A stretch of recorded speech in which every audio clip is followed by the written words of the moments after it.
బయట ఎంత చల్లగా ఉండనివ్వండి, అరుణాచలం దేవాలయంలోకి వెళ్లి కూర్చుంటే ఒళ్ళు చెమటలు పోస్తుంది. అంత వేడిగా ఉంటుంది.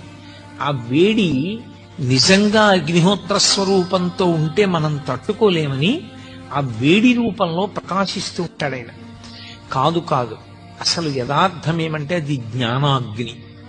ఆ జ్ఞానాగ్ని ఎవరికి కలుగుతుందో వాళ్ళ కర్మలు దగ్ధమవుతాయి. జ్ఞానాగ్ని దగ్ధ కర్మాణం అంటాడు భగవద్గీతలో గీతాచార్యుడు.